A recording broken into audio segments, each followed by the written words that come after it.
अस्सलाम वालेकुम। उम्मीद करती हूँ आप सब खैरियत से होंगे। आप देख रहे हैं आपका अपना चैनल रूहानी वजीफ़ा और हेल्थ। नाज़रीन, हज़रत अबू हुरैरा फरमाते हैं कि हम एक मरतबा हुज़ूर अक़दस सल्लल्लाहु अलैहि वसल्लम की मैयत में एक जनाजे के साथ चले गए।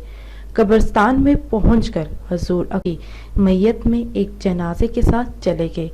कब्रिस्तान में पहुंचकर हुज़ूर अक़दस सल्लल्लाहु अलैहि वसल्लम एक कब्र के पास तशरीफ़ फरमाए हुए और इरशाद फरमाया कि कब्र पर कोई दिन ऐसा नहीं गुजरता जिसमें वो नहायत फसी और साफ आवाज़ के साथ ये ऐलान नहीं करती कि ए आदम के बेटे, तू मुझे भूल गया। मैं तन्हाई का घर हूँ, अजनबियत का घर हूँ, वहशत का घर हूँ, मैं कीड़ों का घर हूँ, मैं नहायत तंगी का घर हूँ। ये थी कब्र की पुकार, मगर इस शख्स के लिए जिस पर अल्लाह ताला शाना मुझे वसी बना दे।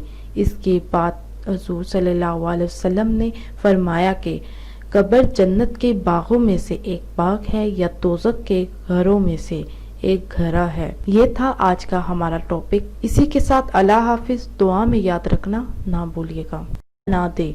इसके बाद हुज़ूर सल्लल्लाहु अलैहि वसल्लम ने फरमाया कि कब्र जन्नत के बागों में से एक बाग है या दोज़ख के घरों में से एक घरा है। ये था आज का हमारा टॉपिक। इसी के साथ अल्लाह हाफिज। दुआ में याद रखना ना भूलिएगा हमारा टॉपिक। इसी के साथ अल्लाह